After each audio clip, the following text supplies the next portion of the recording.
entire analytics team. We are really, really grateful. All right. So I believe that with the emojis that are flooding the whole place, you're already getting the feedback. Let's go ahead. Thank you so much. Thank you.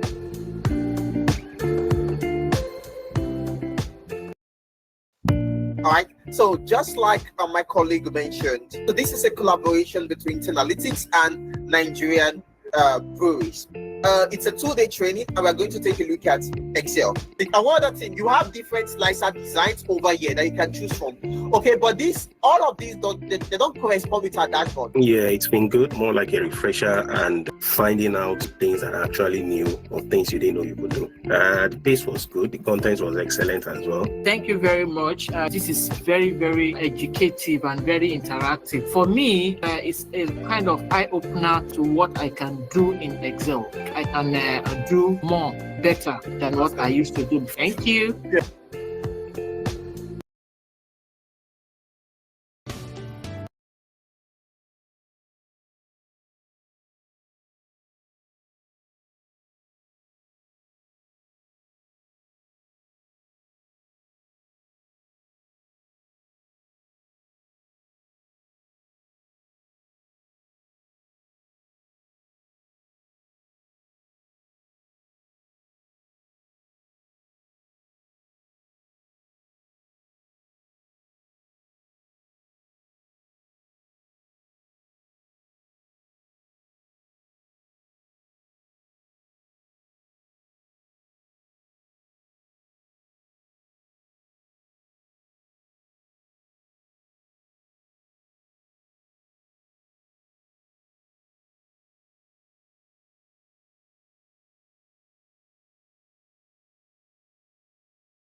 Hello, good evening, everyone. How are you all doing today?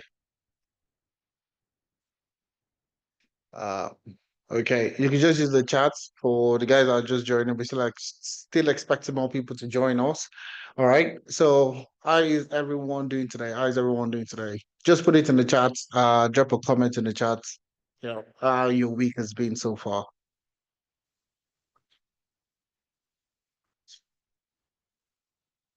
How's the week been so far? Treasure, can you just confirm you can hear me well?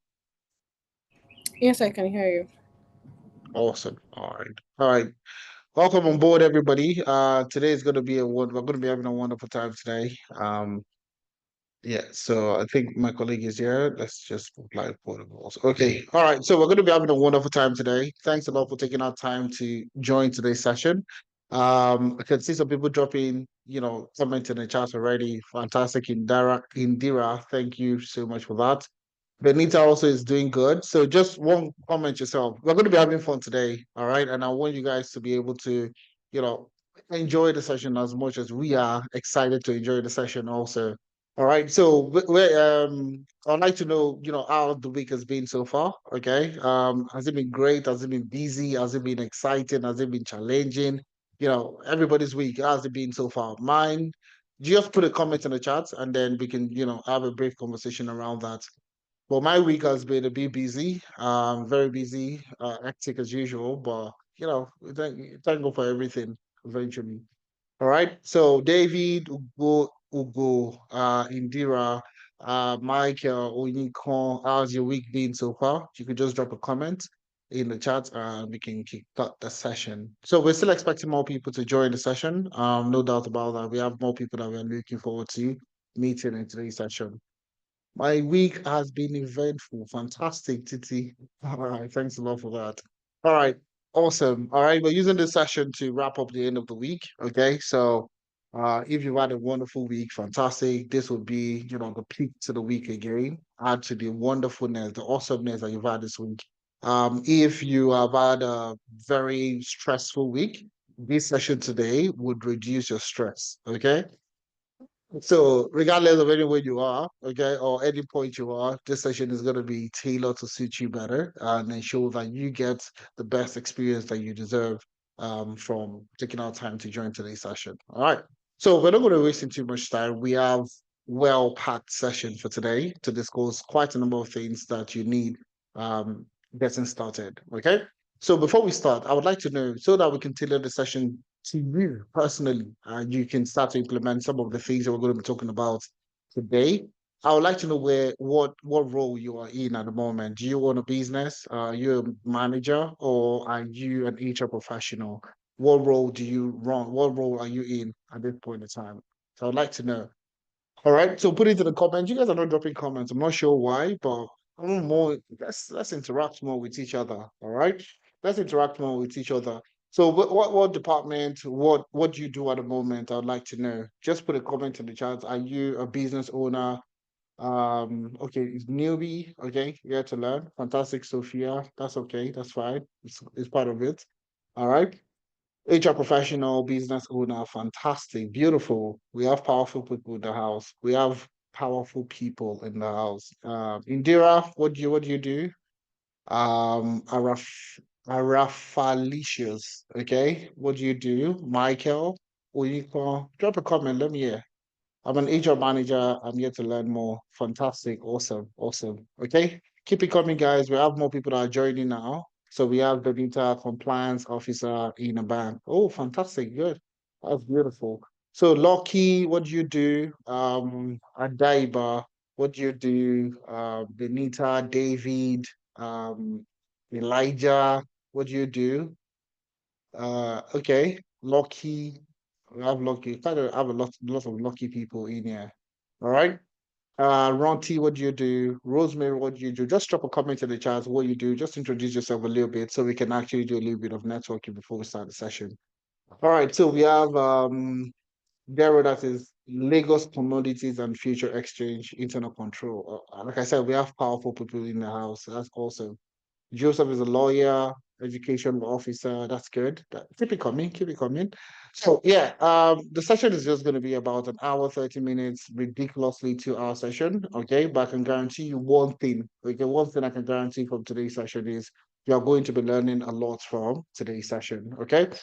And we're going to be talking about this boosting employee productivity and the strategies for high performing workforce, essentially. So in my years of experience running a business, running several startups now, okay, one thing I've learned over time is, you know, working with the right set of people to push to get things done within the organization. All right. So you're just one person, all right, and you have like a vision, you have something that you want to achieve, okay? And in order for you to achieve that, you can't do it by yourself, okay? You definitely cannot do it by yourself. So what do you need? You need people that will think like you to push the narrative and push that business as far and as wide as you want them to do. All right. But you see, um, and I'll just put a little bit of we do a lot of I'm based in Canada. Okay. So before Canada, I also based in the UK. So I've met quite a number of founders and I have a connection of founders, startup founders, and so on and so forth. Even here in Canada, there is a big community of, African community for founders and all that. So we're talking about, getting people, employing people from Nigeria. It's cheaper, it's cheaper, but it's cheaper to get people from Nigeria to work for your business and all that. So we're talking about, getting talents from Nigeria. Okay, and quite a number of people were not excited about the opportunity. Now, I'll explain. This is just me sharing experiences, okay? And majority of the founders I've hired, quite obviously, if you're a Nigerian or you're an African, first thought you have at the back of your head is, I want to hire somebody from my country. You're not looking at hiring a Canadian or or a UK citizen or a British or whatever the case might be. You're looking at hiring a fellow Nigerian, correct? Okay. Well, you see that majority of these guys that have hired Nigerians have some kind of feedback, not so great feedback, okay, about hiring from Nigeria.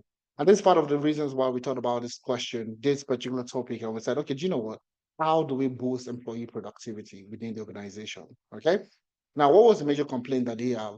They said remote work. Obviously, if the company is incorporated in Canada or the UK, all right, majority of the staff in Nigeria are working remotely. There's no physical location that they have to go to.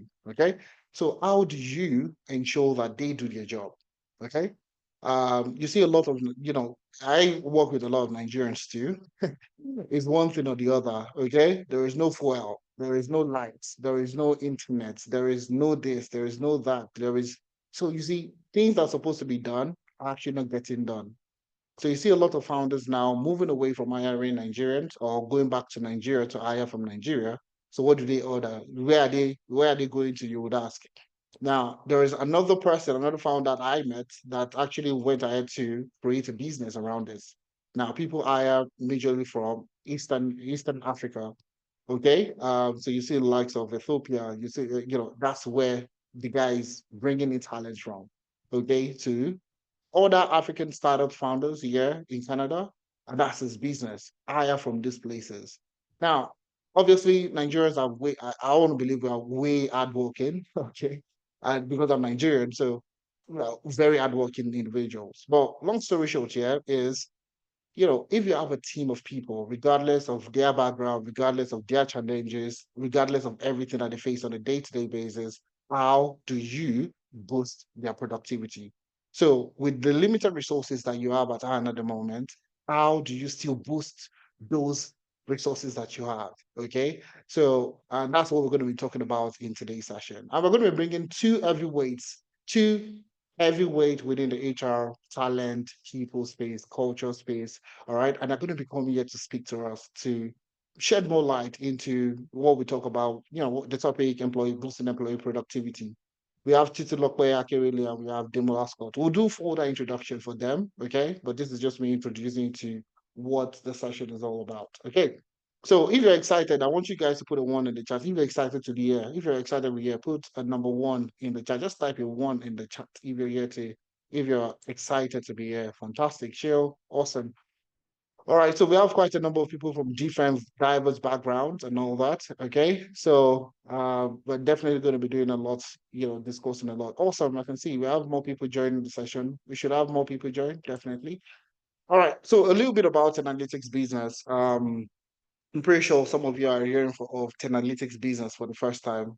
If you've heard of Tenalytics business is just another arm of the business. So what we do is we are a leading e-commerce e-learning platform, educational technology platform. We help people transition into the tech space. So in the last 5 years, we've helped quite a number of professionals across the world transition. We've done over 3,000 professionals globally. We've trained over 6,000 people globally also. And we are still, we're still thriving. We're still doing great stuff when it comes to people that are looking at transitioning into the tech space. But now for the B2B side, we helping businesses train their staff, okay, on a scalable basis. And we would expatiate more on this as we go on. All right. But the main thing is I also worked in Nigeria. So I worked as a management consultant back in Nigeria. And one of the major challenges that we had or that I saw was I send you for a 3 day training. I'm pretty sure you guys have gone on 3 days training before, 2 days, 5 days training. You find out that after that, before the training, after the training, you really don't know what you after the training, most times you forget. Okay. And imagine them sending you on a data analytics training for 3 days, learn Power BI in 3 days, generic content, generic examples, generic things that are too generic that you really don't know how to tailor it back to the organization. When you go back to work, you don't know how to tailor it back. All right. So it's challenging. So they send you for a course on AI and machine learning, and they say it's a 3 days training program. I mean, how do you want to learn AI and machine learning in 3 days or in 5 days? Oh, they send you for a risk assessment training program or anti-money laundering training program, and they're spending 2 days, 1 day, 3 days to do all these things. So you see, people are usually overwhelmed, okay, with those kind of training programs. Yes, it has existed and it feels like the norm, but we're here to break the norm to ensure that training can actually be better. Training within the organization can be better, can be scalable, and that's the solution that we provide. We'll talk more about this, as we go on. All right. So that's the analytics business, anyways, providing pertinent solution to businesses looking to train their staff on different aspects of the business and ensuring that they get the best ROI on their investment. Okay. So here are the co-founders of the analytics business. I have Adeza Suleiman, and I also have, Ifemena Ibro. So we are both, non-technical founders, okay, and also non-technical people that became technical. So we both worked together, as management consultants back in Lagos. And then we transitioned into the tech space and we've worked for global organizations, delivering solutions, data analytics solutions for companies across the world. So that's what we do. And the last 10 years of our experience, we've worked for different companies in the UK, US, Canada, literally across the world, and we've helped them, build and deploy data analytics, data science, AI solutions to enhance their business operations. But in the same vein, we've also built Tenalytics, okay? We've also, like I said earlier, we've helped tons of professionals, Africans, globally, transition into the tech space. But that's not what we're here to talk about, all right? So that's our little profile. So looking at analytics business, like I said, in the last 5 years, we've helped tons of professionals. We've trained over 60,000 people globally, okay? And we've trained people in Africa, across America, across Europe, and across Asia. So we have courses that we've trained people in cybersecurity, Power BI, Power Platform, HR, finance, business analysis, data science, so on and so forth. So we have courses that are taught across different career paths and so on. So, and that what makes us, one of the best people for you guys to work with in today's session. And here are just a snapshot of some organizations in Nigeria that we have partnered with or our trainers have come from. So is it that our partners, our trainers are from here, or our participants come from here, or we have partnered with them to issue out one training or the other. These are just some of the organizations that we have worked with. And at the end of this session, I'm pretty sure you will be wanting to us to come into your organization to partner with you guys, okay, for training or for career capacity development and all that. All right. So here are the panelists for today's session without wasting too much time. I have my colleague in the house, Treasure, that is going to be leading the conversation with the panelists. We have Titilope, Akerele, and we have Demola Scott. Okay, these are, like I said, heavyweight when it comes to HR, people, culture space. You need to actually listen to them. Okay, sound, and very, very experienced professional. Okay, so Treasure, I'm going to be handing over to you. Treasure, do you want to go ahead to introduce those speakers for today? All right. Welcome, everyone. Please confirm that you can hear me. Perfectly. All right, good. Welcome, everyone. So, this is going to be a very interesting and insightful session. Like Ifemina rightly said, we have two heavyweight individuals that would be providing insights on a very interesting topic. And I would basically be introducing them to you. So, before I do that, just to get a clarity that Titilope and Demola are on the call. Titilope Akerele, please, if you're on the call, just signify so we can spotlight you. I'm here. All right, awesome, good. Welcome, welcome, welcome. Demola Scott, are you here as well? So I can give you your accolades before we start. Okay, we'll get to him. So basically, like I said, this is a very interesting session, and I'm just going to basically introduce you to these individuals. First off, we have Titilope Akerele. So if you're wondering who Titilope Akerele is, she is the head people and culture at Ninja Pay, and if we are reading over her profile, this is a seasoned business professional. She has experience spanning over a decade. She has worked in people and culture management, especially in the fintech space, majoring in HR value chain. She is a certified HR practitioner holding both the Senior Professional in Human Resource International certification by HRCI and a Human Resource Practitioner license from the Chartered Institute of Personnel Management. And she also, very interestingly, she graduated with a bachelor's degree in chemistry from Lincoln University. So this is just to show you that what she studied might not correlate. But anyways, you still get to do wonderful and amazing things. I hope I did justice to your profile, Titilope. Hi, Titilope, can you hear me? You're muted if Yes, you're you speaking. did very well. You did very well. Thank you. Welcome, welcome. Thank you for joining us today's session. We can't wait to see what you have to say in the session. Okay, moving over to our next speaker, Demola Scott. So Demola Scott is the head people and culture of the talent acquisition division for Afrinvest. And if you know Afrinvest, it's a very big group and conglomerate. So he is also a career coach with over 7 years of experience in talent acquisition, business partnering, organizational structuring. And he basically is, like I said, head people and culture, leading a financial technology solution company. And also he's the human resource lead at the Pan-African Center for AI Ethics. Demola also holds a Bachelor of Science in Psychology from Obafemi Awolowo University and is currently pursuing his MBA at the Rome Business School, Nigeria. Wait, I'm not even done with this. Can you hear the quality of people we have on this session? Very, very, very amazing. He has earned globally recognized HR certification, including the Global Professional in Human Resource, as well as Professional in Human Resource International from the Human Resource Certification Institute, California, USA. This is another host or panelist we have on this session, and we're going to be weighing in on the discussion titled Boosting Employee Productivity Strategies for a High Performance Workforce. If you're excited to listen in on this session, please drop a 1 in the chat box before we get started. Are you excited? If you're excited, oh, I love the confettis. Please keep them coming, keep them coming, keep them coming. If you're excited, please drop a 1 in the comment section. Amazing, amazing, amazing, amazing. I'm so happy to be here to be moderating the session. And my name is Treasure Akyopo, and I'm the consultant and partnership lead at Tenalytics. So we are just going to drive right into it and get started with the questions. And I would just love to hear your insights, as we proceed.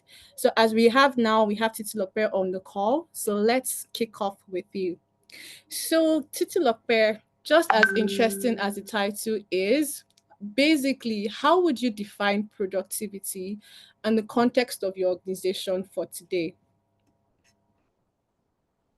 Sorry, so I can bring Demola's quote on. Demola, do you want to turn on your video so we can bring you all up front and I'm sure everybody can see you too? Or you can unmute yourself also so that. Yes, so just give me a bit of some time. I need to get myself settled. And then once I settle, I can turn my camera on, can put me in, right? All right, that's fine. Okay, so Tito, over to you and Treasure.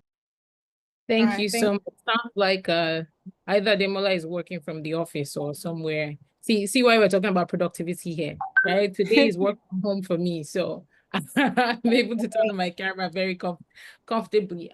You asked me to define productivity. Yes.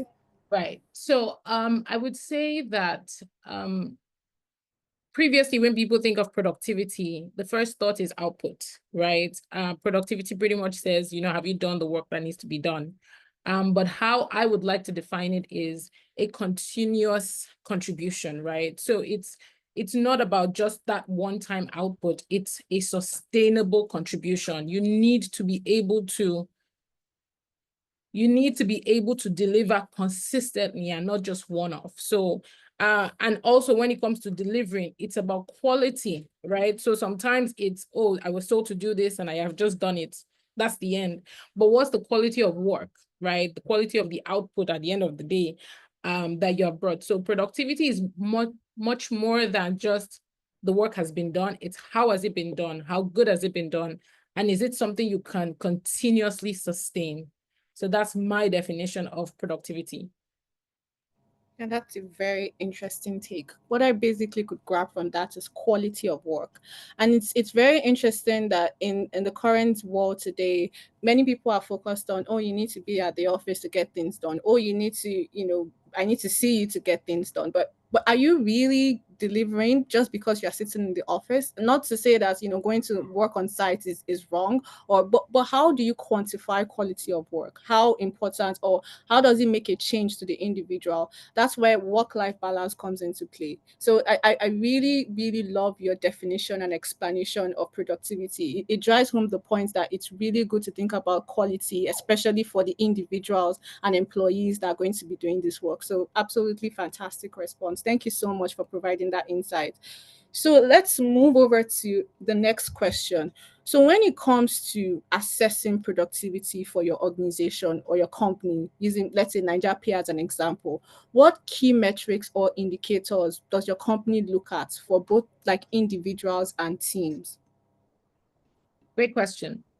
So I will give a general response to that, not just unique to Nigeria Pay, because our business, I mean, we are in the financial technology space, right? So some of the measures that we have will be different from the measures that someone in a different industry will have.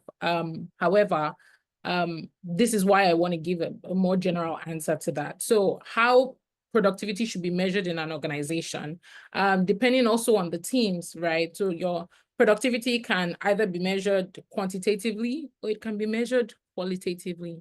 It can be the quality of work you've done. It could be, you know, how you've gone about doing something. So if there's a process to doing it, how you've been able to, you know, execute it, the processes, the systems you've put in place. And quantitatively, I mean, pretty straightforward, right? You know, have you met those numbers? So it could be a role specific output. So maybe number of customers spoken to, number of deals closed, number of agents you've onboarded, in our case, agents we've onboarded, right? Or, you know, you can even use like systems like, you know, OKRs, right? Objectives and key results. So you set up an objective, whether quantitative or qualitative, and then you have key results. This is what the person needs to do by the said period, right? So there are various ways to measure productivity. There's no one way, but again, it depends on the team and it depends on what the output is supposed to be. Then you can even work backwards to say, okay, these are the things you need to put or things you need to do, the objectives you need to meet to get to the results that you want to have. I would also say the very important one in regards to qualitative, and I wanted to mention this last, even though I started with qualitative, is feedback, right? It's not easy to always measure feedback, right? But feedback also tells how productive someone can be. So whether it is like, you know, getting feedback from customers, you know, how is our product or how is a certain service, or even within the team, right? So peer-to-peer feedback, 360 degrees feedback, employee surveys. You want to know, you know, as a team, how productive we are. Are we, how productive is a said person also? So those are different ways that, yes, productivity can be measured. Yeah, thank you so much for sharing. Sorry, I just wanted sorry, I just wanted to deviate a little bit to look where since you lead a team, you know, obviously you're leading a group of individuals at the moment. What would you take about, what's your take, just to deviate a little bit and ask a fun question, what's your take on the Gen Z workforce itself at this point in time? You know, I am a millennial, okay, and I know exactly when I started my career, how, you know, how I was excited about work and now I could do all the things I did, you know, to get me to where I'm at this point in time. Now, Yeah. looking at the new generation of workforce that is coming into it, when we're talking about productivity, would you say from your experience, would you say it's almost at par with, you know, or what would you say is the unique, or what would you say is the new workforce? Okay. And how do Yeah. you measure productivity with them essentially? Okay, great. So in regards to measuring productivity with different workforces, right? So I'm also millennial and there's a certain way I know how to do things. And I've noticed with Gen Zs, there's a certain way they know how to do things. So I would say it's important to get feedback from your people. So except you want to hire only millennials, I know that this is how you want things to be done, which is not realistic, right? It's important to know how to service these different individuals. So one, they're coming into your organization to help you meet a certain goal, right? Your business objectives. But you also need to know, how can I help you help me meet those objectives? In regards to Gen Zs and how I feel about them, I mean, it started off with being a bit, you know, confused as to why, you know, they seem so not, you know, nonchalant with work or seem lazy or everybody wants remote. And we're like, see, there's nothing wrong with hybrid or going to the office. But I think we need to dig deeper than that, right? I think there's a bit of a foundational problem because you still meet some Gen Zs who are fine with going to the office, who are fine with putting in the work, who are respectful, who are disciplined. right? And it's still all within the same age bracket. So it's more of what have we exposed, or what have the Gen Zs been exposed to make them think it's okay. And so they now translate that into the corporate space. I feel like if we talk about Gen Z, we're going to be hell night.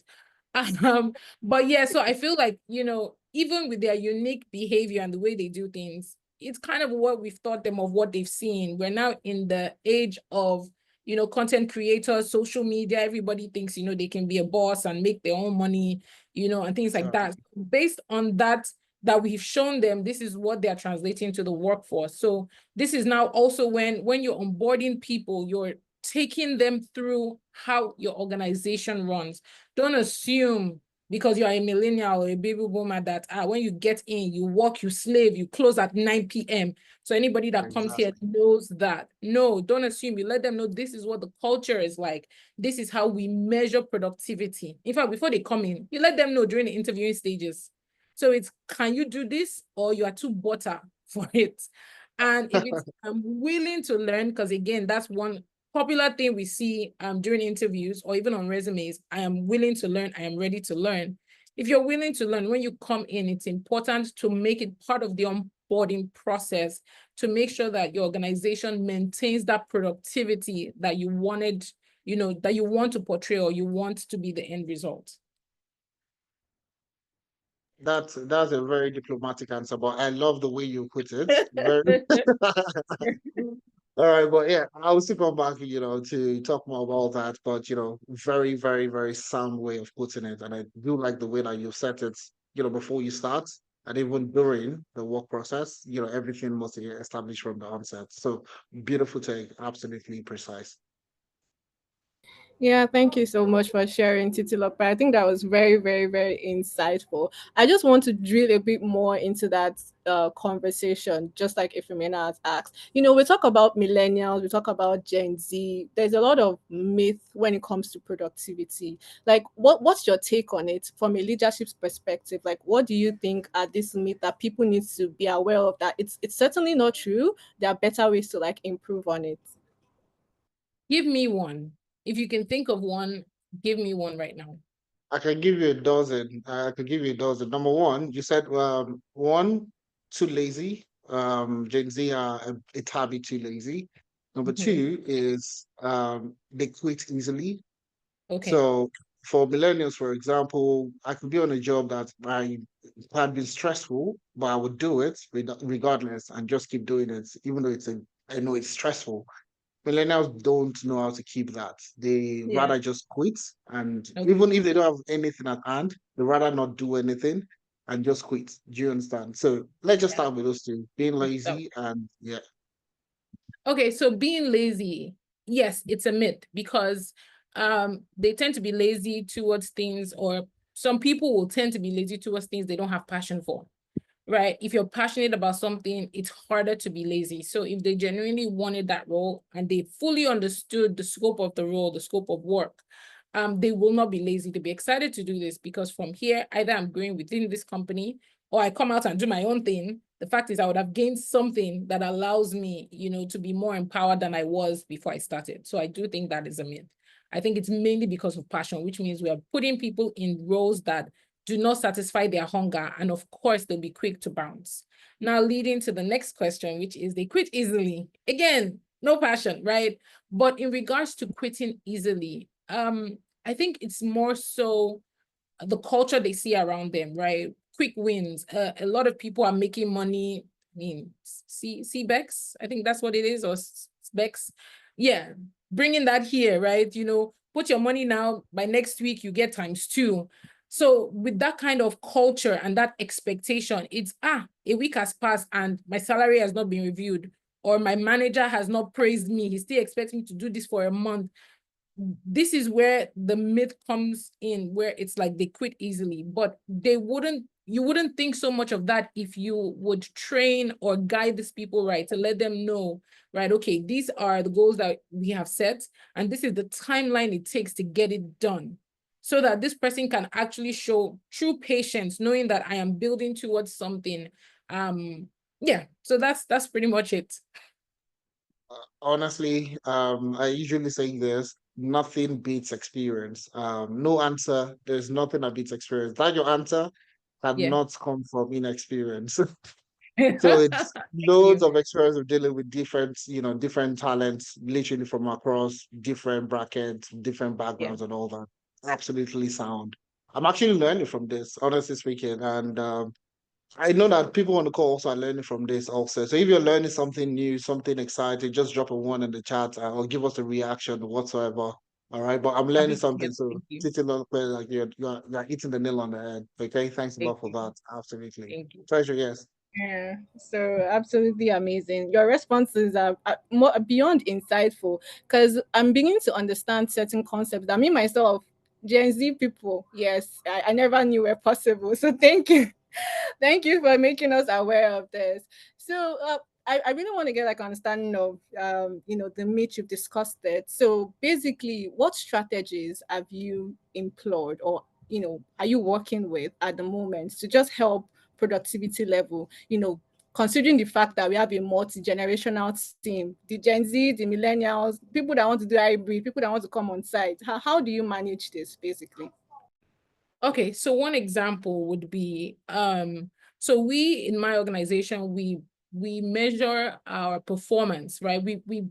We track our performance on a biannual basis, right? So month to month, of course, you're supposed to be having those discussions with your managers, but then where the company-wide appraisal cycle happens is every 6 months, right? But then we have interns. And interns fall under the category of Gen Zs because they are a younger generation of workforce in the organization.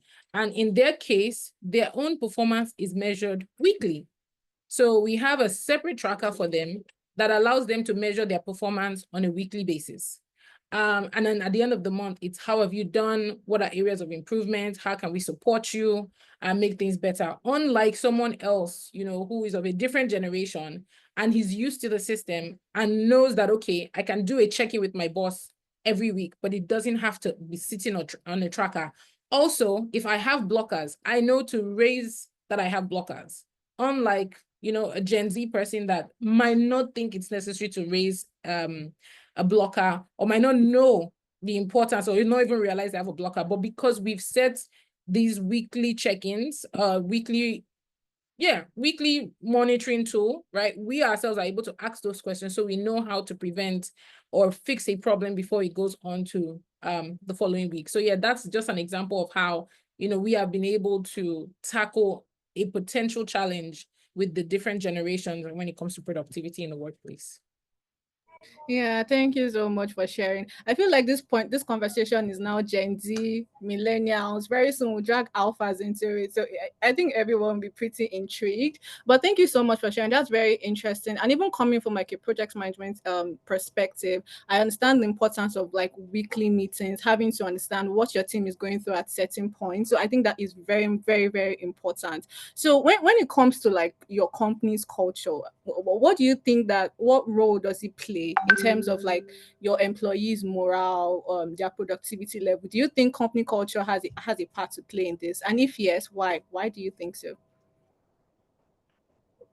Absolutely. Culture definitely has a role to play when it comes to productivity level. And it really depends on, I guess, what certain values, right, that you hold dear within your company, right? But one popular value I would say that a lot of companies like to embrace, which I mean makes sense, even if they don't spell it out, is communication, right? So having clear communication.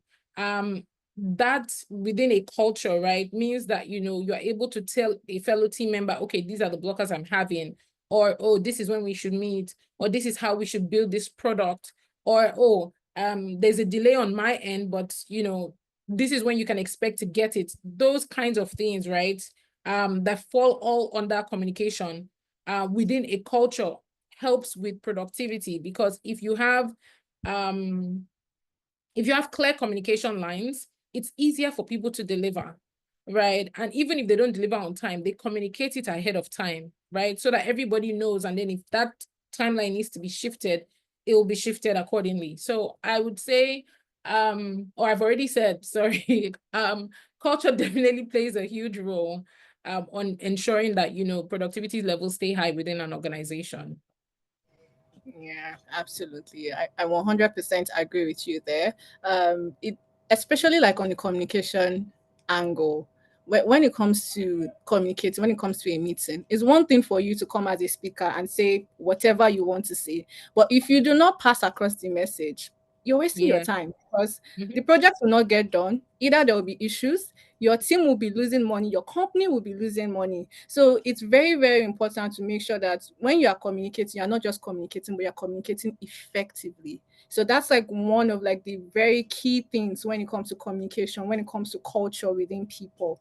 And just playing into that conversation a bit more. When do you think like it's very, very important to like upskill your staff? Or do you think it's good to continuously improve them just to make sure that they are productive? Hmm. Okay. So do I think that it's good? Yes, I do. Why? But this is not something that is practicable by a lot of organizations. And it's not for some, it's not because they don't want to. They also have to look at the bottom line of what they can afford. So I would try and rephrase how you have asked the question and say, I know it is important for employees to be upskilled, to be able to, deliver consistently. And the reason why I've rephrased it is because now you're not putting all the expectations on the organization. Even you as an employee, if your organization is not upskilling you, you need to do that for you to stay productive, right? Because if you don't do that, you don't upskill yourself, you don't get better, you become mediocre, right? And being mediocre means you are literally doing what they brought you in to do. You're not doing anything above and beyond, right? You're not going above. For you to go Yeah. above, you should learn something new that helps you do that. And then when you are able to do that, then promotion comes, then career advancement comes, right? Then maybe you even have more autonomy in the work you're doing. Now they don't need to hold your hand because they know that you take good initiative within your work. So I do think it's important to upskill, whether it is from the organization encouraging it or the employee being self-motivated, right? And that also even helps with their productivity. So your organization is not doing it, but you know that you need to be better to perform better. And that, of course, leads to your productivity being better because you have improved yourself. Sorry, I Yeah, just that's wanted, yeah, try to apologies. I just wanted to take a Titilope on another, just based on what you said so far. Now, especially for the guys that are business owners and business founders within on the call at the moment, there is Yeah. this idea, okay, that even when I started running the business, I didn't want people would leave at the end of the day. All right. So the cost of training these people, them leaving the organization, can be very painful. Imagine you spending time, resources, and so on, training somebody. And then, few weeks down the line, or a month down the line, or a few days in some cases down the line, they get a better opportunity and they're telling you, oh, I'm leaving the organization. So a lot of these founders and business owners now have this answer, they have this notion that I don't need to train these guys. I mean, I'm going to spend a few millions on different courses, on developing whatever the case might be. Once I invest in these people, this person is still going to leave at the end of the day. All right. So when you're looking at productivity is also subject to the kind of training and resources that you provide to these people, the employees within the organization. So what's your take? Don't train as much, don't invest too much in your employees, or invest minimally so that when they leave, it doesn't hurt you too bad, or don't even train them at all, okay? And let anything that they can do, let them do. All right. What's your take on that? Great. So the answer I gave before when Treasure asked the question was because I was talking to a general audience, right? So don't wait for your employer to train you. Upskill yourself to stay productive. Now to respond to you, I do strongly believe that employers, managers, team leads, business owners should invest in training their people. That's the truth. While they may not do it, the ideal is you should do it. There's something Richard Branson said, the founder of Virgin Atlantic. He said, train people well enough so they can leave, but treat them well enough so they do not want to, right? So if you're treating your people well enough, even if you've trained them, they can decide to stay because what are they looking for outside? What is it outside that they cannot get, within the space or the context of the organization that they're currently working with. So yeah, it's important to train as best and as much as an organization can. And then when it comes to, you train them and then a week later they leave. So, sometimes human beings are insatisfiable. Like they will just, no matter what you do, they will still want to up and go. That's understandable. But you need to have careful processes in place, right? So that you will still get value from this person. So it's not even, and when it comes to training, it's not even like as soon as someone comes in the first week, you now spend money on an MBA that costs how much? And then they want to leave after a month. Usually this takes time before you start investing in expensive trainings for these people. So what about all the time they've given you? Right? This could be like even a reward. Just close your eyes and know that, this is a gift to you. So I'm not just training you because I want you to give me results, but I'm training you as a gift to you. I want you to be better. I want you to take this for long service award as far as I'm concerned, right? So you shouldn't see it so much as I train you and then you don't do the work and then you leave, but more of it, one, this is just to recognize the good work you've done. I want you to do better in life. And then also it's the processes you do put in place. So you've trained the person now and they've just done about a week and they're ready to go. What does succession planning look like in the organization? Can that person transfer the knowledge to somebody else where it doesn't cost you as much as it costs you when you initially trained this person? So bottom line is it's very important to train people. Don't be discouraged by the fact that, as soon as you train, they might leave. But instead, think of what you can do to motivate them to stay even after being trained, because literally what are they going to get outside that they cannot get within your organization, except maybe it's jackpot, and maybe then you can pay for their relocation if you can, but if not, there are other ways to keep them motivated. Yeah, I think that's absolutely profound. Like I said earlier, there's nothing that beats experience, and those your answers are based off quality, not just any kind of experience, but quality, precise experience. All right. So to lead on that, just a little bit on lead on that. Okay. I'm talking to the business owners currently. We have some people that are business owners on the call. All right. Now, a lot of them are concerned about strategy. We need to bring out the best products. We need to bring out the best the best, put our best foot forward. So if you're creating a product or whatever the case might be, I want to create the best product. Okay. But now, from your own perspective, being a culture person also, which one would you put first? Culture or strategy? All right. So which one should the founders, take into consideration first? Culture within the organization or strategy? What would be your take? This is a debate that is just sitting somewhere on the internet. Some people put culture before strategy, some put strategy before culture, some say culture is strategy for breakfast, or maybe the other way for lunch or dinner.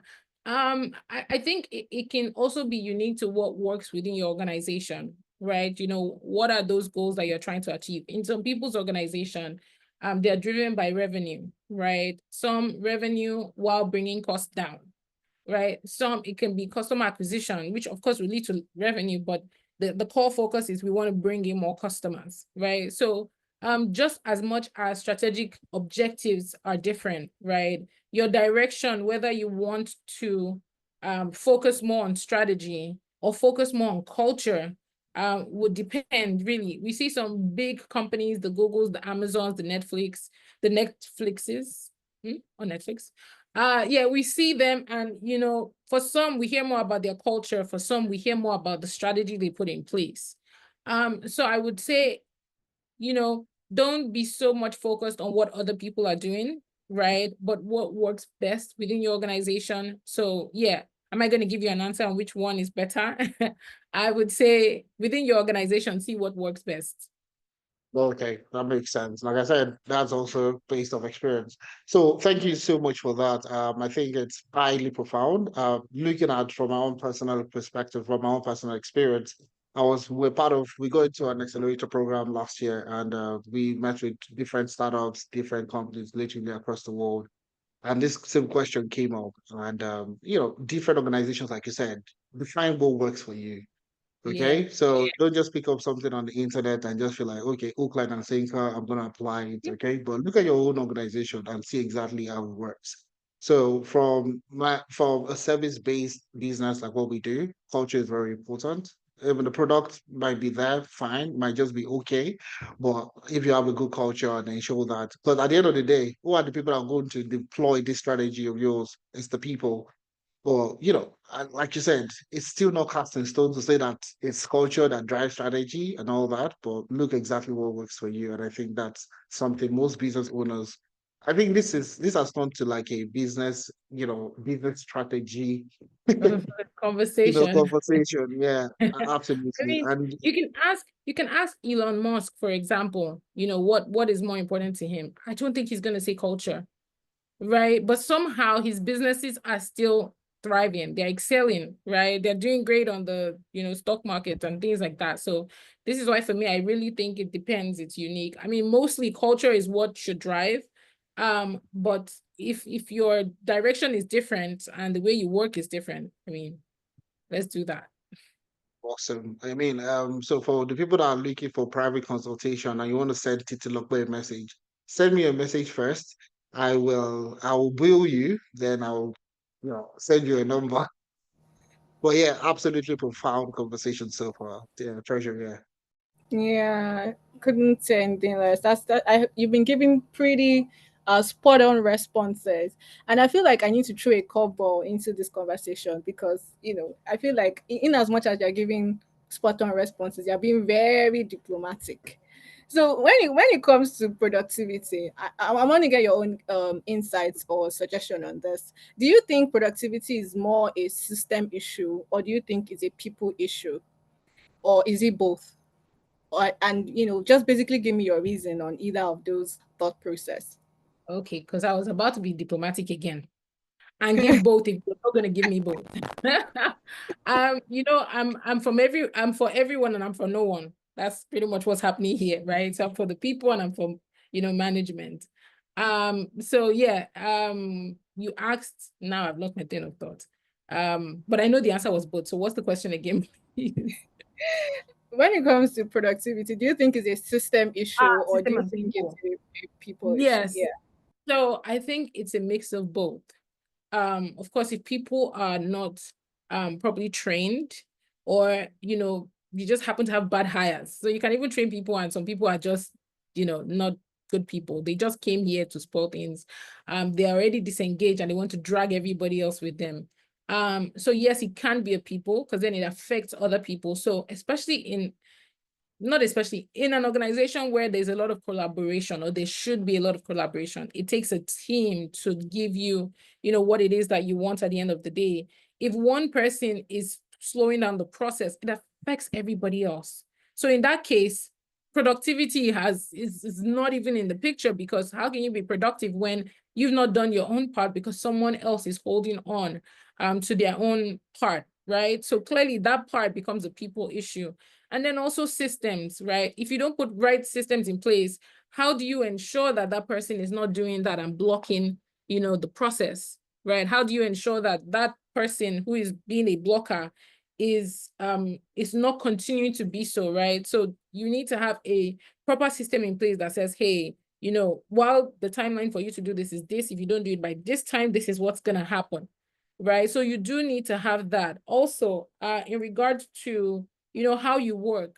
So for example, you decide everybody's doing remote, everybody's doing hybrid due to you want to do, right? And then as you're doing, communication sucks because now you don't see these people in the office, and now you spend so much time calling them. People are either not picking up, or there's network issues. So the network provider is not allowed. There's an issue. You want to ask them how far have you gone? Is it almost done? Have you delivered? When there are tools that you can use to quickly send a message, the person can quickly respond, the person can even send it to you before you ask, knowing that it's been done. So if you don't put the right systems in place too, and you're just like, oh, everybody's doing remote, I want to do, and you don't put all those measures, it's even gonna eventually lead to affecting the people, and then they also are now not being productive. So yes, I do think it's a mix of both, because there's no way one can survive without the other. I think you should run for president. We would Oh, no, 100%, we would no, no. 100% vote for you because Uh, yeah, need that for FMC the would kill me if I run for president, because as soon as I give a diplomatic answer, he's like, "Now I have one for you, TT. You can't get away." Oh God. Yeah, but very spot on. I like the fact that you are leaning into both arguments, that it could also be a system issue, it could be a people issue, depending on the situation. And us being Nigerians, we can really relate with the power issue. So if it's coming to tools, if it's coming to network, we know that organizations need to provide this just to make sure that their staff are very effective. But then it's also a people thing. How ready are you? How creative are you as a person? How innovative are you as a person? What do you bring to the company? What's your value proposition? So it's one or the other depending on the situation, but it's really good to just make sure that you cover both ends, from the people side as well as, the organization, and really really good response on that particular one. So let's move over to upskilling or professional development. When it comes to professional development, what's one example of a training that you feel like you did for your staff or your employees that directly improved their productivity at work? Okay, so an example, I would say one with customer support, right? So we did a training for the customer support team to improve, how they respond to customers in regards to following up. So like, improving their follow-up culture. Then also how to manage, irate customers, right? Those that will call you, they're disgruntled because their money is hanging somewhere and they cannot find it, and week to week cannot find it. So that training definitely did improve their productivity, because then it was less, or it was better managed people, right? So the people that were irate the first time they called, when they call back, they have a different attitude. Also, they're a bit more patient because you're able to explain things better. Customer support is able to explain things better to them. And then also from that training, they learned that when you get reoccurring questions, right, or similarly reoccurring questions, you can turn that to an FAQ, right? So they were able to now filter the questions that keep coming back, right? When people have issues with, maybe falsely being debited. So instead of someone now calling in, we now have an FAQ that says, hey, when this happens, wait 24 hours or give us 12 hours. So that way no, you don't have to call in an hour. You know that the money will come back, right? So they getting that training, let them know how better also to work more efficiently, right? So that they're not spending all of their time on phone calls for the same questions, when they can translate it into an FAQ or, within the chatbot and things like that. Yeah, that's a really, really good example. Customer support, just making sure that, because first off, customer relations, people don't know that they are the face of your organization. You think it's people that are doing the financials. Who do customers relate to first? The customer support individuals. So you have to make sure that they are top tier. If you need to, train them, make sure you're giving that training. If they need tools to make their work efficient, make sure you're doing that. So when it comes to training and upskilling generally, it's you think you're putting in money just for the person, but you don't know the return that you're getting to your business. If you're putting in 100K, just say you're getting times 4 back as a business. So it's very, very important when it comes to professional development or training for your staff, which I think you really, really spotlighted when you started speaking. So I just got Um, right. yeah, Okay. just before you go to the next one, Titi, I wanted to ask, what's your take on 3 5 days training? I'm pretty sure the traditional ways to send your employee, either physical or all that, to like a 3 day course or a 5 day training program on AI and machine learning, and you know how what's your take on those kind of training so far? Um, Demola is here, by the way. But Okay. in case you want to. So no, I'm joking. What's my take on the 3 5 day? It depends on the training. There's some trainings that you can do some kind of micro learning. You don't need that many number of days, right? Or because you're doing micro learning, that's why you need that many number of days, right? Because you're able to break it into different, chunks of digestible content. So yes, it does depend on the kind of training. I mean, an MBA is how many months, 18 months or more, right?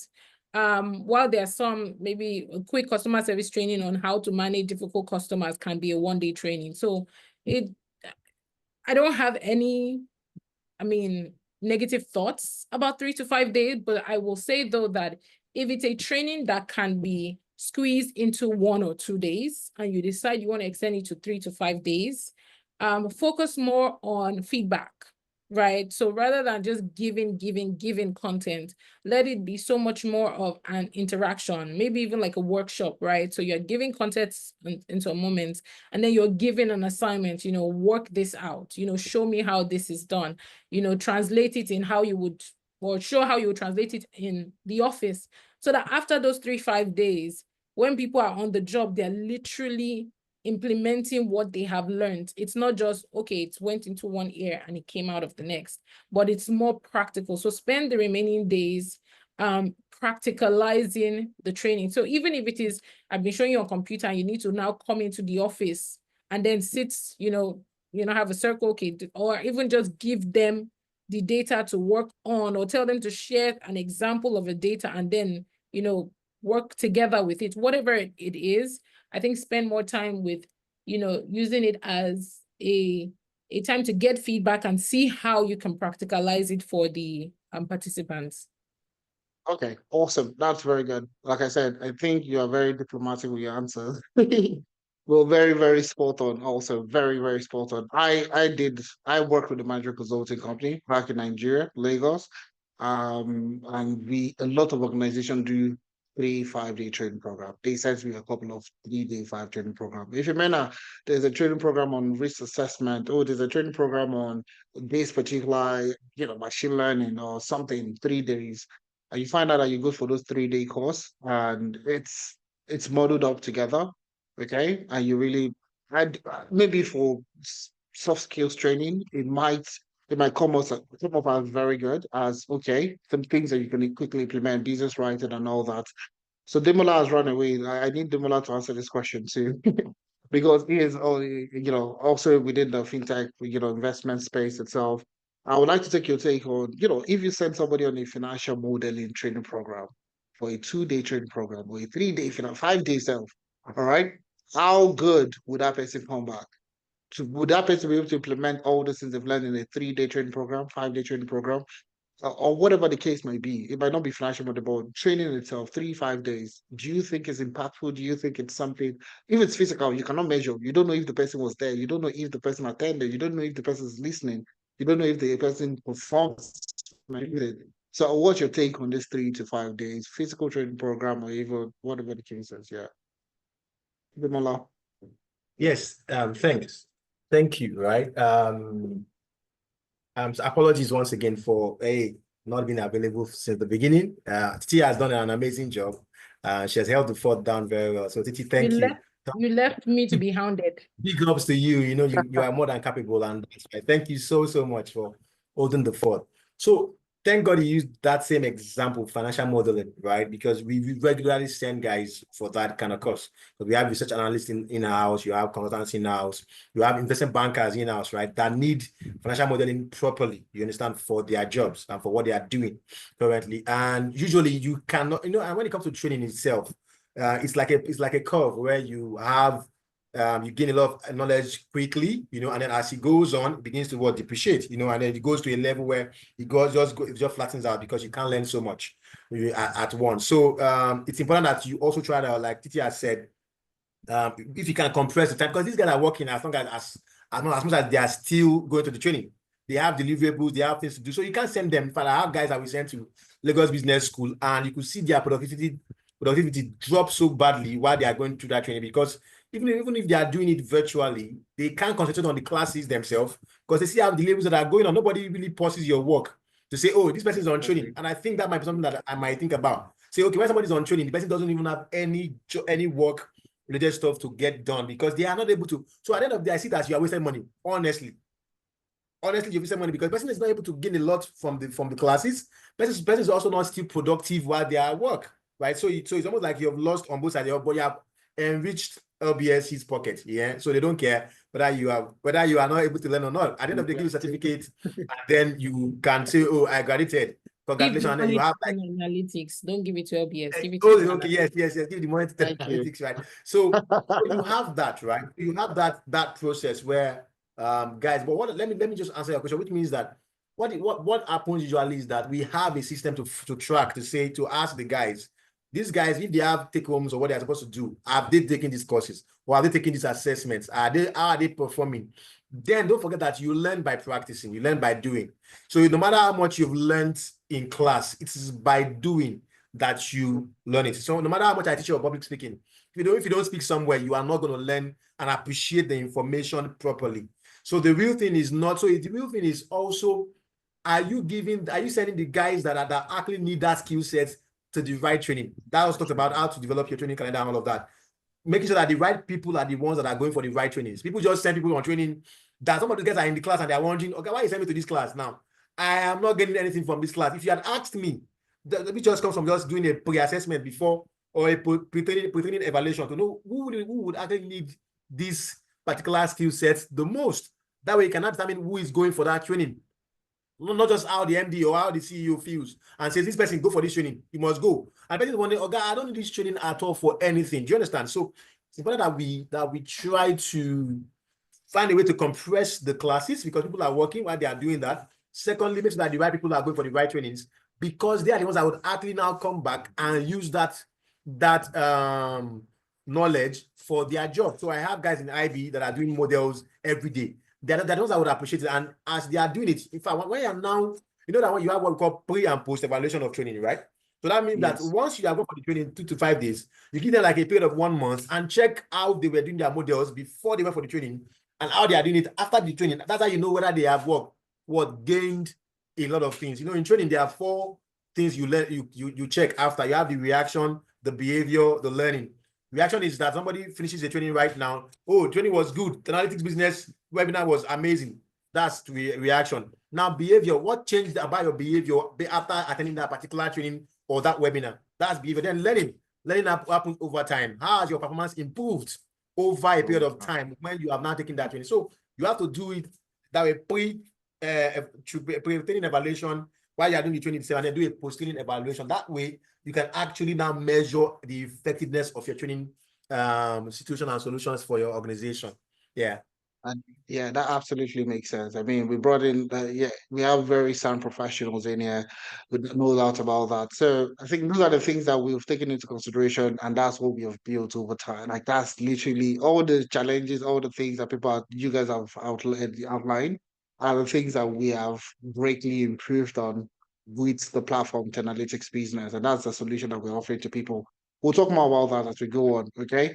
But I think this has been very, very insightful. I won't lie to you. And we have a lot of business owners here that you guys are speaking to also, in the sense that it's not just you saying that, oh, I feel like you need customer service training program. Oh yeah, all of you all of you want to take a course on how effective that training program. A lot of them, I went for physical training programs, and I can tell you for free that I enjoy the food more than the training. All right. Another great thing that I would say is works that doesn't work with the normal traditional way of training program is generic content. So you're sending your employees to like a 5-day training program, and it's all generic content. So it's an open program. There we just call it open program, where different organizations come together to learn on something. So it could be financial modeling, it could be Excel, it could be Power BI, it could be anything. All right. So everybody comes together to learn on that particular thing. So it's not tailored to their industry. So imagine if the facilitator that is coming from a banking background, or is coming to speak to people within the, let's say, traditional banking, is coming to speak to somebody in FMCG. I don't know. Your examples, everything you're talking about is the bank. I'm working in FMCG. How do I implement this in FMCG? So it's not tailored to me. So at the end of everything, the person is lost 100%. Okay. And that's where Demola comes in about learning your productivity over time. you've learned this thing. How do you come to work and implement this thing? So it's not just about fulfilling training and ticking boxes to say that, oh, we've sent this team to training. Oh, we've conducted this training too. It's also about thinking about the impact, the ROI on that particular investment that you're making to the employees itself. So Titi, I know you wanted to say something. I don't know before I did. So just like you said, it's about the impact. I wanted to say that while the conversation started from 3 to 5 days, maybe it's too much, and then Demola talked about sending people to LBS and things like that, and they mentioned compressed. Again, like what is the end result going to be like if at the end of the day you now compress something, everything is now rushed, right? And people don't even know how to practicalize it, or they don't even remember what they learned yesterday or last week, because now you're trying to squeeze everything. So even, for the business owners that are on the call, for the managers that are on the call, find the balance. That's what I would say. I mean, in an ideal world, you should find the balance, right? You want someone to be upskilled. There's also still work to be done. Work, no, they finish, right? They finish. So there's a way that you should also be able to manage, or that person should be able to manage their deliverables, whereby they can give space for upskilling, so that now there's not so much pressure on the things that you are doing on a day-to-day. That is now, been managed appropriately, while you're also managing the learning part of it too, because the two of them go hand in hand, right? Because if you say, taking them on training doesn't allow them to do their work, that's why I'm not sending them on training, it defeats the purpose, right? So I think it's very important that there is a good, you can still hear me, right? Yes. There's a good balance here where, one, the content isn't too rushed whereby people are not gaining anything. But even as you have found a nice balance in regards to how the course outline is going to look like, in regards to their day-to-day work, there needs to be an adjustment there as well, understanding that this person is learning something to better their job. So let us, manage how this task, right, are delivered, so that there's a win-win at the end of the day. That's my 2 cents. Absolutely spot on. Absolutely spot on. But yeah, thank you so much for those profound, words that you just said. I think quite a number of business owners and also HR professionals will be learning a lot from this.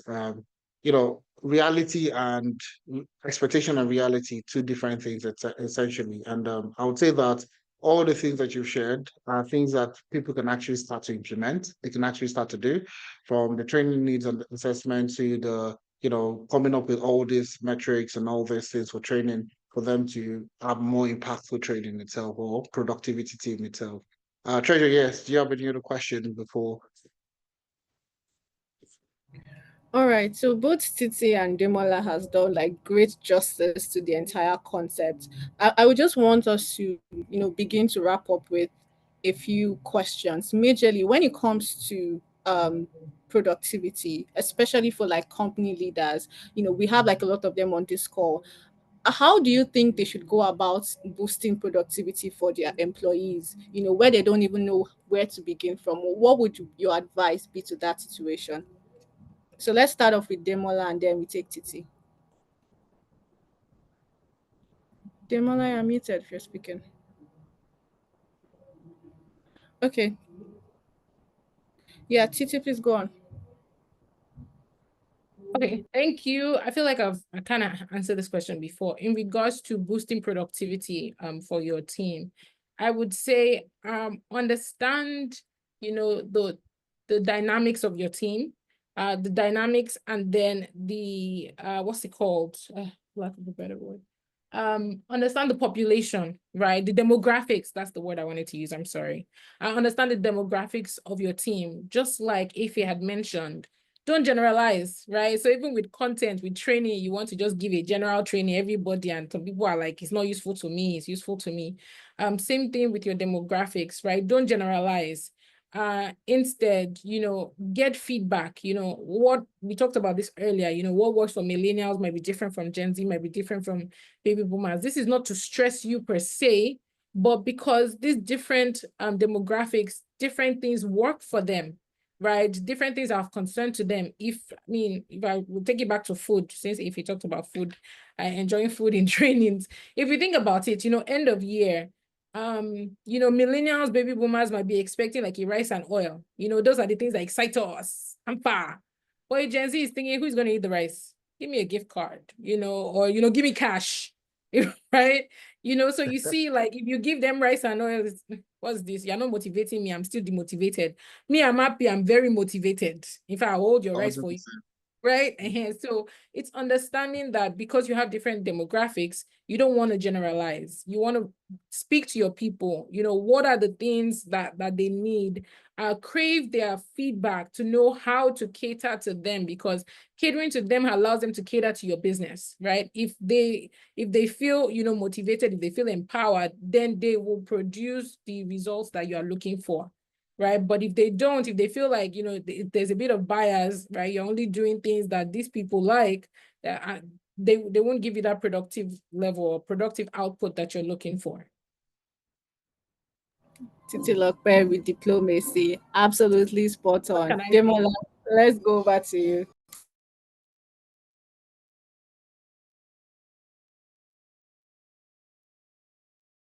Yeah, thanks. Finally, Treasure unmuted me. Treasure is the one that has been holding me from speaking. Titi, I was going to speak before you, and Treasure held me from speaking. Treasure, I have my eyes on you. Right, Titi, thank you. Well done. Fantastic one.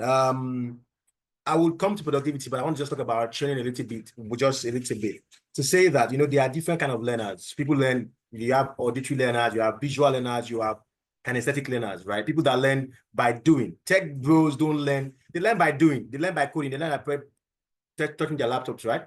But some of us are visual learners. We need to learn. So you have to try and do a mix and match of those kind of learning styles. And you have to also look out for companies that understand these kind of different learning models or learning styles that can be incorporated into the different training plans that they have for their organization. So I don't want to just drop that there so that people can actually find the balance and find the right fit. And that also flows to what it said about demographics, understanding the, not just demographics anymore now, it's about psychographics also too. There's that part of demographics and psychographics where the mindset of the people, the way they are thinking, what motivates them. Now, I was talking to somebody today in the office about two kinds of motivation factors. In psychology, we talk about what we call hygiene and environmental factors when it comes to motivation. It's called by Herzberg, right? So you have intrinsic motivation and you have extrinsic motivation. So there are guys in your company that are motivated by the quality of work that they are doing, impact. They are motivated by how much they can help the company achieve. While there are other guys that are motivated by money, what they can get, and this. You have to be able to find those kind of people and understand what is motivating everybody, and find exactly how you can use what they are motivated by to encourage them and boost their productivity. You understand? You can't name and shame at this point. You can't even blame anybody. Everybody has different things that are pushing it. Let me give you an example. There was a particular guy that we hired at that time. And this guy is the first child of like how many children. This guy always tells you, see, guy, it's only money that is motivating me. So don't give me any of these other things. I just want to make as much money so that I can take care of what my family members, because the bills are plenty on me. And there are a lot of people that are in the industry right now that are also from that kind of environment. Why there's some other guys that they don't really need your money. They just want to do good work, quality work. They want to build something. They want to be part of the guys that made sure that the business became productive or became profitable. So you need to find exactly how to motivate people differently and don't just generalize. And that's what Titi said about, you give some people a bag of rice, they are happy because they have 4 children at home and they will give the rice, at least for 1 year, they will not buy rice again. You understand? In fact, guess what? In my company, we almost had like serious fight to last this December because the HR felt this rice thing, the whole logistics to giving people rice is very difficult. Let us give people money. They will not get money that was not even enough to buy 1 bag of rice at the end of the day. Do you understand? So it was a serious bashing for HR. If HR had -1 or -10 this December, right? But that's because the bulk of the guys that were crying about that were the millennials and the baby boomers and all of that. But Gen Z didn't mind. They were happy because they could get the cash that we gave them. In fact, some of them didn't even buy rice because normally before, if you give them rice, they will give it to their parents. So now at least they have money that they can spend by themselves. So it's about not generalizing, it's about understanding the composition of your team. And one thing I also want to say, why Titi was talking about HR guys or CEOs or leaders have to have people at heart. You have to love people. You have to think about their welfare and their well-being. These are people that are actually helping you achieve your own life dream. Some of them have actually left their own vision and their own passion and their own purposes to come and work for you and work with you to achieve your own vision. So you have to see it like these guys are part of you and find cost-effective, profitable, sustainable ways to encourage them and to motivate them. Because if not, you are going to see, and I know while I was on the road and driving down, every man I was talking about train people and they leave, train people and leave. It is a revolving door. It never stops. But are you going to say you are not going to train people because they are going to leave? That means that your company is never going to get to where it's supposed to get to, right? Because you're not training them. So you have to find a balance and know that you have contributed to their life's goal. That this person is better now because of me. You understand that kind of? That's how you have to have that mindset. And we can talk about other things about how to motivate people and how to sell the vision to them, how to get them to almost die and break a leg for not like literally die, like almost like take the company like it is their own. That saying that says if you are faithful in another man's own, then you can get your own, right? You understand? So that means that if you own it, and one value I always do when I do onboarding to anybody is tell them, this place here, we like people that have ownership mentality. And ownership mentality can never come if you don't care about your people. So you have to tell them that they need to own it. And if they own it, you have to give them the value for owning it. Sometimes it's not all about money, like I said before. It's not all about money. It's about how well they feel and how much they feel like they are a part of the vision of the organization. So please, let's care about people. Let's put the human, right? You understand? And care about people a lot. Let's be able to, let's do that. Yeah, let's do that. Let me not talk too much. Yeah, but you can say I'm passionate about that. Yeah. Me, I will shall be the vice president to Demola's presidency. Oh yeah, that's good.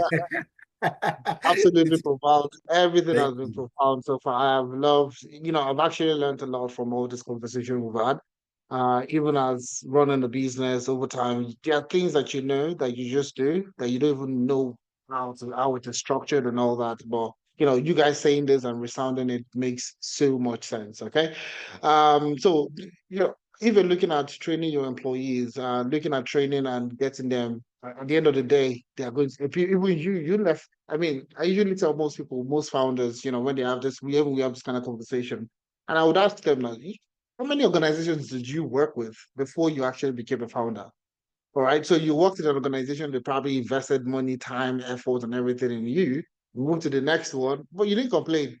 So why are you complaining now that somebody is leaving your organization, like at what point in time? So I think I like what you said, that at the end of the day, you're looking at the person, you're looking at the person in the future, and you're like, oh, yeah, I did this for this person. This person has gotten to this level. There are quite a number of people that have gone through analytics, for example, and are leading a team or leading analytics with different organization, or they are doing something interesting. And when we have that conversation, I'm really very excited. And this is what you're doing now. Oh, that's amazing. I remember when you started, with us and all that. So it's exciting. It's exciting to see that. So we've taken quite a number of time, and it's been, I didn't even know like time had gone this much. We've done over an hour now. But it's very interesting, the conversation that we've had so far. So on final note, yeah, looking at productivity, looking at where we are at this point in time, looking at where a lot of people are working remotely. We have a fully remote team. So honestly speaking, I'll still say that we are still trying to have a strong grasp of how to deal with remote workers and all that. It's challenging, I won't lie to you. But just speaking holistically to different businesses, what would you advise? What's that one advice that you have at the back of your mind, that when you're looking at productivity, you're looking at employee, you're looking at productivity, what is that thing that you advise HR professional and business owners? Okay, so how would you advise business owners and HR professionals? So we have HR professionals on the call that want to make an impact in the organization. Okay, so what are the things that they can start to do now? Quick wins. What are the things they can start to do? And if you're a business owner like myself, like Titi, like Demola, like you have a business, you have a team of people. What does productivity? How do you ensure that they are productive? That's what I would want us to wrap up with. All right. Thank you. This is like So I can Demola, really pity of going first, because like she has subscribed to be my VP now. So let me just go first of all. While you were talking, what came to my mind is build a performance-driven organization. And it's easier said than done, but build a performance-driven organization. The goal is, I always say when people come to do onboarding, I say, see, if you have to be micromanaged here, you're never going to last. And you need to drive that into the minds and the mindset of everybody in your organization, that we don't want people that are going to micromanage. We want self-leaders. We want people that can manage their own time, that can push themselves to get things done. In fact, I tell you, once you know what you're supposed to do, and that's your own job as a CEO, as the HR guy, make sure that you are clear enough about what people need to deliver, what their key deliverables are, what their turnaround time is, how you will assess them, what you will assess them by, the metrics, the KPI or the OKRs that you're going to use, and the method you're going to use to assess them. Once all of those things are clear to them, then expect that they're going to over-deliver and go full steam ahead, right? So because I don't want to be calling you every time, have you done this? Every man, have you done this? Have you done this? This thing is delaying. What can I ask? No, I want you to be able to take initiative and drive your own performance. And one of the things you can also do is to reward performance. There's what we call in psychology called positive reinforcement and negative reinforcement. You understand? And I don't want to go into all of that deeply. But if you reinforce a behavior, everybody understands in that company that this behavior is what will be rewarded. And everybody's going to drive towards that particular goal. Either positive or negative. So you can do negative reinforcement or positive reinforcement. To just drive a point that this is exactly what I want to get. And this is how I want everybody to behave in this organization. So it's about building a performance-driven organization. The intricacies of that is very, very deep. I know Titi can help you develop all of that without stress. But the goal is have in your mind that we have to be performance-driven. We don't want people that are going to micromanage in this organization. We have to believe that, and that starts from your hiring also too, right? From the start. Do you understand? So, but of course, let me not go into all of that. But the key thing is what? Build a performance-driven organization. Once people are stepping into the doors or signing that contract with you, let them know that this company is performance-driven at the core. And if you have to invest in making sure that there are tools and things that are available to make sure that their life is better and easier, invest in it. But at least build a performance-driven organization. That's what I would say. Amazing. Absolutely spot on. Okay, Titi, let me take you next. Welcome, Mr. President. And as your vice president, one of those intricacies, like if I was to break down what you said, because you spoke it very well, build a very performance-driven organization. Performance helps you, or a performance-driven organization, or framework, right, helps you know how you're going towards meeting your goals. So one of those things that you can put in place to help you manage this properly would be teaching your people how to effectively manage their time, or even you as a person learning time management, right? Because sometimes we get so distracted by meetings. Sometimes you have so many meetings at the end, you don't even do the work you should do, not to talk about trainings that show up, right?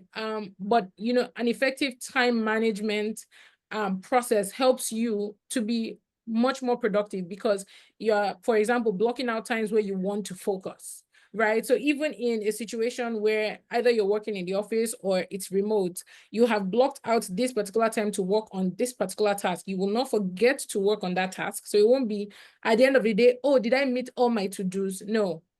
It will be, you had this time blocked for it, so you were able to work on it. And then if any distraction wants to show up, somebody wants to have an impromptu meeting with you, somebody is like, oh, come, I want to gossip about so-and-so. Did you see what happened with so-and-so? You are able to push that to a later time because you blocked out a certain time to do a certain task, right? So even when meetings are showing up in your calendar and somebody wants to bring, you can say, oh, can we have that next week, right? Because I don't have any space in my calendar, because you've come up with a habit of effective time management, and that would help you to boost productivity, so that when it comes to now let's reviewing that performance, you are able to have good results because you've started small. Absolutely spot on. Absolutely spot on. Having a productive team is inevitable in this day and age where everything is moving fast. Everything is moving fast. Everything is changing at a very alarming rate. Okay. Somebody asked a question, and I'm just remember the question, and that's even talking about AI and all that. So now I want you guys to answer this question, because that's the only person that asked the question. In terms of comment, people are saying that this has been very impactful. Lady Bird is saying the training program has been very, very impactful. So now in terms of question, we have just one question here, and I want you guys to take it real quick before we call it a day. How can leaders or managers ensure they get true measures if productivity, uh, sorry, ensure they get true measures if productivity in a world where employees may actually be using AI to deliver their work instead of their own skill. So the I want question to is, just jump on it ASAP because I've seen the question before. So I was hoping you're going okay, to ask. So he was asking, how do you get true measures of productivity? Because in a world where employees may actually be using AI to deliver their work instead of their skill. See, let me tell you the honest truth. It takes skill to know how to use AI. AI is going to work at the level of your intelligence. ChatGPT in someone else that does not understand it, will be producing rubbish results. ChatGPT in the hand of a master will get. I remember somebody just sent me a question, and I got how to use it. I did a flow chart from it, got a PDF, PowerPoint from it, PDF from it, sent it to the person instantly in less than 2 minutes. Someone else asked me a question about manpower planning. ChatGPT gave me a manpower plan. I just had to put my own stuff inside, and that was fine. You know something? So what I'm trying to say is that AI will only work to the level of your intelligence or the level of your skill. So it takes some skill sets to be able to use AI. And I'm not talking about ChatGPT alone. There are other AI tools. There's Phantom AI Note Taker. That's amazing. I always mention that to everybody that wants to use that. There are different tools. There's Notion. There are other things that actually can help you get productive and be effective at work. But it takes you to understand and have the skill set to be able to get the best from it. So don't fight AI. Help your guys to even learn or build skill sets that will actually help them maximize AI, because AI will help you build a performance-driven team, will help you build a team that will save time. There are things that you are going to be doing manually that AI can actually help you solve. This meeting now, as we're doing it, if you had a note taker on this call, somebody that had a note taker on this call, we'll already get the meeting summary, we'll get the next step, we'll get the details, get the video, we'll get the audio, we'll get everything that you need exactly on this call. So don't fight AI, right? Please. Just help your people develop skill sets that actually then maximize what AI tools. Thank you. absolutely profound. Titi, yes, over to you. Yeah, he said it all. Absolutely. AI is supposed to enhance the work you do. It's supposed to make you work more efficiently. So, it's supposed to make you work smarter and faster. So if someone is using AI, you should encourage them to use it. But also, like he said, literally, it's what you feed AI that it gives you. AI is not doing anything outside of the box of that person. I had someone who clearly used AI to respond to an email where they could have just said, "Thank you, TT, mail received." They decided to use AI to do some nice something and forgot to remove the part that says, "Sure, here is a very concise way to respond." I mean, if you're on this call, sorry, I had to put you on blast, but that's like a practical example. So yeah, literally teach your people how to use AI so they use it to their advantage, to your company's advantage. Absolutely profound. And even I, as a professional, there was a work I needed to do. So I had this contract I was working on, just to buttress on your points. I had this company I was working with to deliver a particular solution. And when they send you a mail and they say that, oh, that particular thing, we need to discuss it today.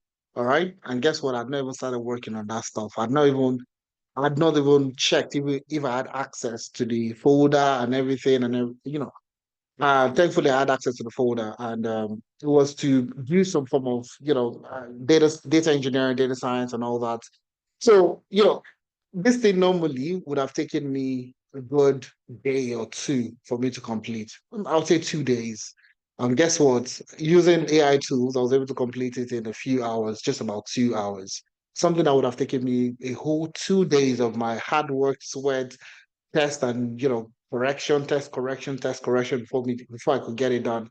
But I was able to do it in just about 2 hours. Complete, done, dusted. So you see, if you actually want to build a more productive team in this day and age, you need your team to leverage how to use AI. Like that's something that even within analytics also we use AI a lot for majority of the work that we do, and that makes everybody more productive. Okay. So I think that's absolutely profound. Thanks a lot, guys. Thanks a lot, Titilope, Akerele. Thanks a lot, Demola. Now, you guys have used analytics business. You guys have used analytics business. What would you say about us? What's life testimonial? What would you say about analytics business to the guys on the call so far? Say something. Okay, let me take Titi first, since How do you know what I was about to say? I was about to say, Titi, please. Do us the honors. Diplomatic answer. I would say they're very professional. Their follow through is really good. So before the training, the during the training, and the after. So follow through is after, but even the before, they're very good with that. To make sure that the audience, they are really catering to the audience. So it's funny how we're having this conversation now, and we used you guys last year, right? And you were doing that as at last year. So clearly, your productivity levels are are still going up, right? You're not plateauing. This is good. Very thorough. I think there was even also like feedback. So, they followed up with feedback. They asked, if we needed any additional support, which is also what I encourage. I think some training institutes, they don't remember to do that part, or they don't have time. They have too many customers, right? So, once the training is done, the door is closed, moving on. But in their case, they're able to follow up like, okay, now that it's done, it's been a while. Do you need any additional support? How can we support you? So I do appreciate that about them. So yes, very professional, very good. And oh yeah, the feedback from my people now, this is not, selfish feedback. But feedback from my people too was that it was good and it enhanced their skill because we did the data analytics training. So thank you so much. Awesome. Absolutely profound. Thank you very much for that. Demola, over to you, please. So what do I say when my VP has spoken, right? Like, what do I say? Okay, so honestly, in fact, let me use what I want to use is the analytics business is one of the most creative business. It's very rare to hear about creative, and you know what I say about that. Treasure knows exactly what I mean by that. Getting us on board was a whole lot of creativity, and after that, getting the guys, because I had not even taken my training, but I know that two of my other guys, the guys in HR and the guys in the corporate services, have taken data analytics trainings, and then it was fantastic. It was good. The support system, the class itself was good for them. They learned a lot. And I think I've also seen that impact. And that's what we talked about. How do you get to understand the effect of training, on the work? And I think I've seen the impact of them taking that training in their own work within the organization there. But so I think that analytics business is doing amazing, fantastic work, well done. Like it is said, it's growing up, so we don't expect it to plateau. We expect that it keeps on going, getting better and better and stronger. Actually, right? That's just feedback that I have. Yeah, thanks. All right. Yeah, Awesome. thank you. Yeah, Treasure, go ahead, please. Yeah, thank you so much for sharing, Demola, Titi. You guys have been such amazing panelists. The discussion has been top notch. We've gotten to learn so much from you. So thank you very much.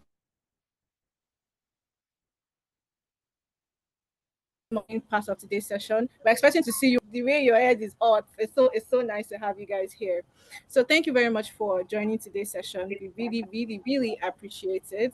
Thank you, Titilope, Akerele. Thank you, Demola Scott, and we hope to see more of you. Thank you so much. Efemena, over to you. All right. Okay. So thanks a lot, guys. Again, thanks a lot, Demola. Thanks a lot, Titilope. I appreciate you guys big time for taking our time out of your busy schedule to be with us today. So just to wrap it up, we have just a few more minutes to go. So I want to talk to you more about analytics business and the problem that we are solving and how we have improved on our services so far. So this is going to take me about 5-10 minutes. All you need, and we have a sweet, sweet stuff for you guys down on the call. We have something very, very in person that you can actually start to use today.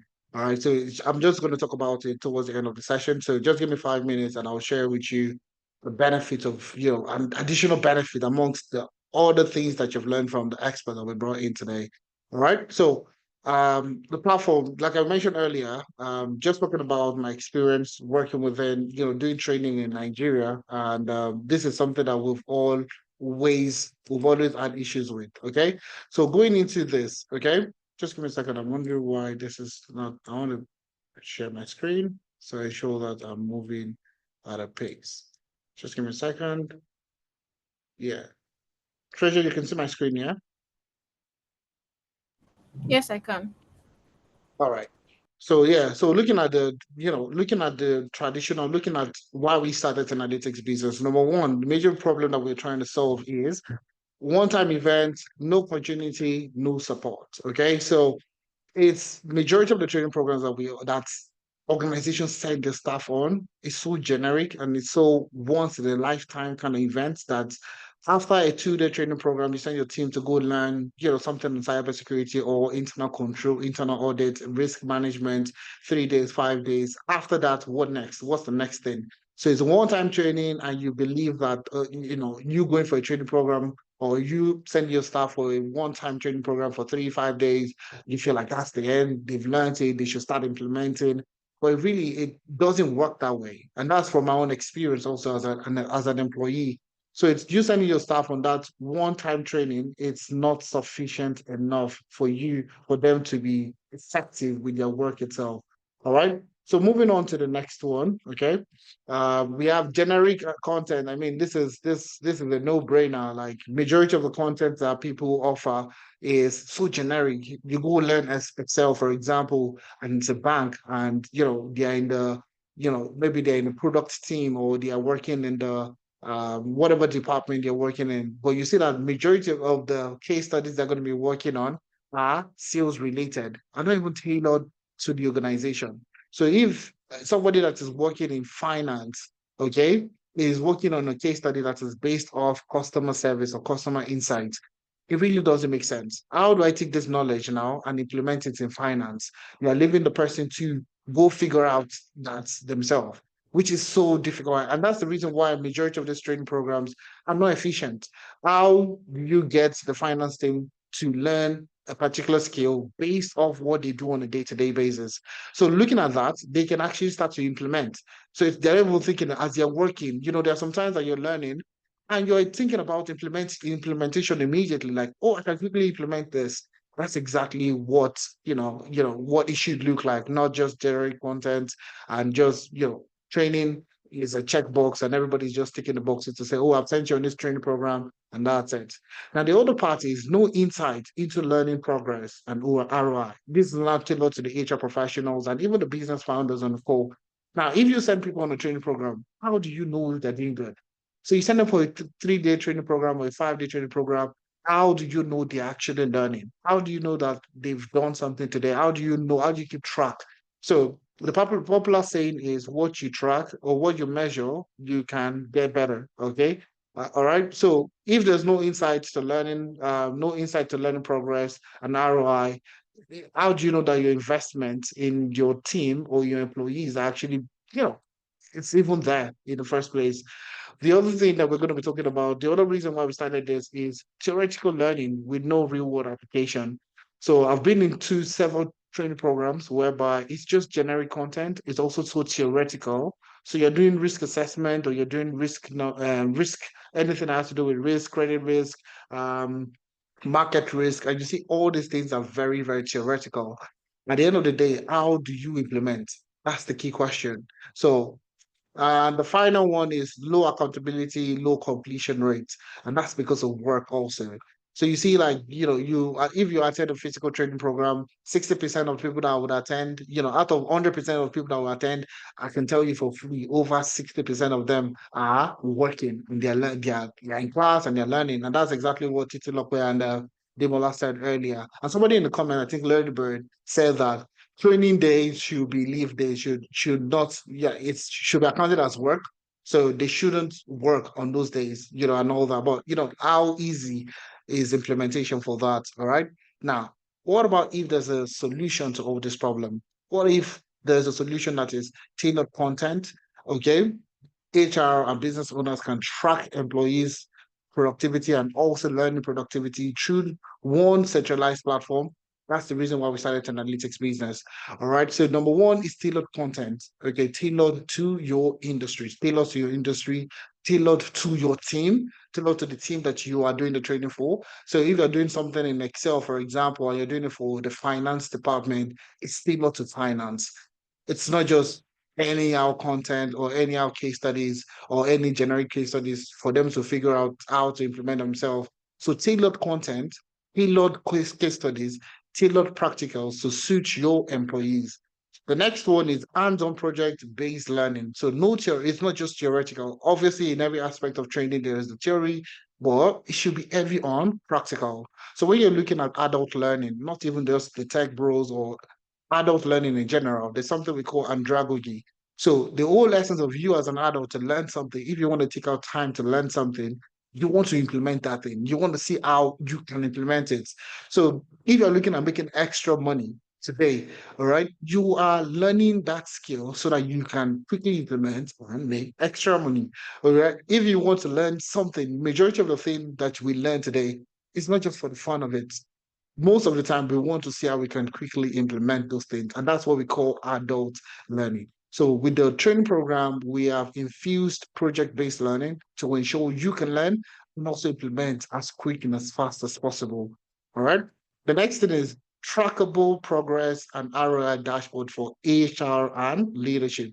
So imagine you in the HR department knowing that, we've sent, everybody in the sales team to a particular training program, and I can track who has completed the assessment, who has, if what was their pre-assessment look like, what was their post-assessment look like, who are the people that are completing their projects, who are the people that have submitted their assignments, and so on and so forth. You can actually track this thing, and you can see that, okay, yes, if this person has done this in this training program, this person should be able to have done XYZ at their work. Okay. So HR now can track the ability of the training programs that they have within the organization. Now, zero disruption with daily operations. Now, imagine a time whereby you can learn without disrupting your day-to-day activity. So you have bite-sized learning, bite-sized courses that you can actually learn.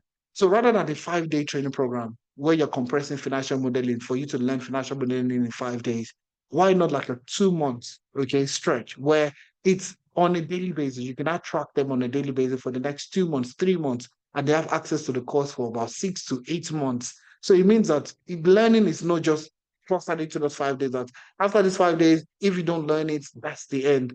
All right. How can you now spread your learning curve? Learning is over time. Okay. So from 2 months to 3 months, how can they learn it in 3 months to ensure that they are implementing? And it's, like I said earlier, it's not just learning theory, it's implementing. So even though it's going to be for 3 months or 2 months, they are already implementing stuff from day one. And that's exactly what makes it exciting. So zero disruption from your daily operations. The last but not the least, experts from with global standards. So we have a ton of experts that are coming from different parts of the world. I'm based in Canada.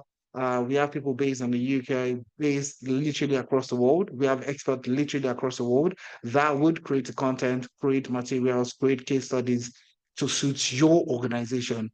And overall, this platform is way cheaper, like overhead, like ahead of the employees that you have.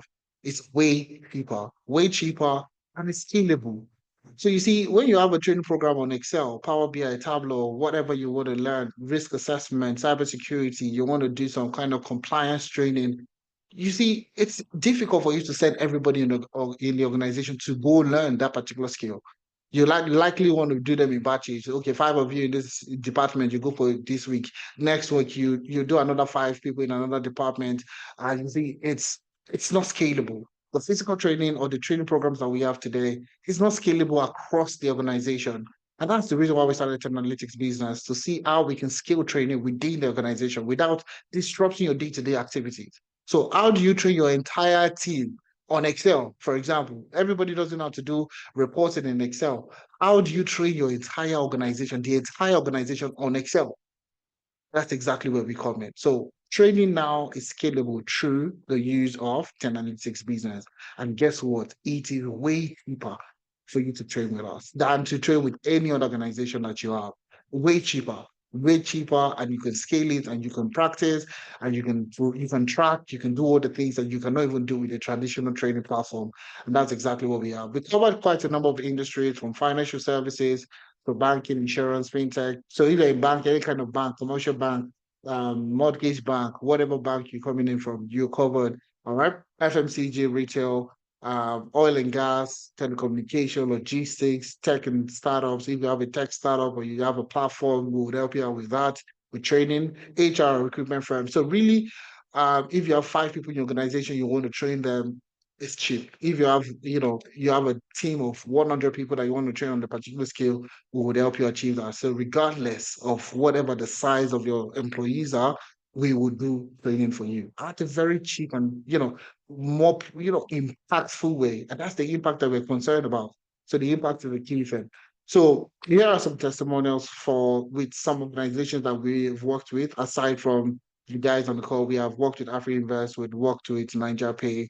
On the screen, you can see that, and these are the live testimonials that you can actually watch. Okay, we've worked with Fair Money, we've worked with Airs Holding, Carry Assets, we've worked with TGI Group, we've worked with Nigeria Breweries, we've worked with Meccano, and a ton of other commercial banks, fintech platforms, so on and so forth. Okay. FMCG, and so on.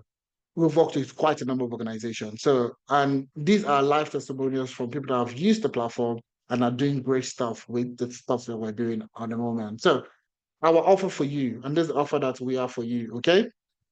A live demo session, free of charge. You don't need to pay us for anything. All you need to do is just send us an email. I'll share the email with you later before the end of the session. I'll share the email with you. Just send us an email or just go to the website. Let me just show you real quick. So I'm gonna pull up my browser now so I can show you the website. So just go to the website, go to just type in Analytics Business. Okay. All right, on Google, okay, just type in Analytics Business. Scroll down, you'll see analyticsbusiness.ca. So I'll put the link in the chat. So once you go there, you can easily book a free demo session. Like it's free of charge. So just go there, book a free demo session. We'll demo the session to you. We'll demo the platform to you. My colleagues on the call will drop the link. Let me just drop it real quick. Yes, someone has dropped it. So just come here, click on book a demo session, put your full name, the company size, contact, and this is free of charge. All this weekend. Free consultation, free of charge. You don't have, since you're attending this call, it's free for you. Just come here and book your free demo session. All right. Now, we also have a discount for the first 5 companies that we get to work with. Okay. Over 50% discount. So the program is already, the platform is already providing you a cheaper alternative to the traditional training that you have. Now, you're still getting a 50% discount on that. Okay. So you're going to be getting a lot. So, I mean, it's you deploying, scalable training. So you want to do analytics reporting for your staff. You want to do customer service, you want to do time and productivity management, you want to do presentation. It could be soft skills, it could be hard skill, it could be any kind of training program. We would offer you 50% discount for the first 5 companies. So it's not open to everybody. It's only for the first 5 organizations that are looking to working with us that would work with, deploy very insightful, high-end training programs for you. Okay. Now, like I said, unlimited seats. Okay, so for these 5 companies that are going to be coming in, you're also getting unlimited seats. So if you want to train every single person in your organization on a particular thing, okay, we would help you with that. So one course, train all your employees, train every single person in your organization. That's exciting. All right. So before, rather than you sending 2 people, 3 people, 5 people, you can actually train all of them at the same time. And you can see track their progress, their learning progress, and everything at the same time. And that's what makes us different from any other platform that you go on. Okay? No generic content, no theoretical content. This is all, and they're live classes. You can also, if you want a live class or an hybrid where you have live classes and physical training, we'll do all that for you. So we have everything thought out and everything designed to suit you better. Okay, so free demo session for the people on the call. For the first 5 companies, we're running over a 50% discount for you to get started and unlimited seats. So you 70, 100, 200, 500 participants, employees will work with you and train everybody on the skills that you're looking for. All right. So these are the email. So you can go to the website, analyticsbusiness.ca. Treasure, you can send Treasure an email, treasure@analytics.org. And we also have business@analytics.org. So you can send emails to us also, or you could just go to the website, book a demo session, and we would reach out to you in less than, within a day. We'll definitely get back to you, okay, on booking the demo session. Okay. So it's been a very eventful day. Okay. So I want to say thank you very much. We would have loved to do like a demo session, but I mean, it's a free demo session. You could just, anybody that is willing to do the free demo session, you could just send us an email, okay, and we would book you in for the free demo session.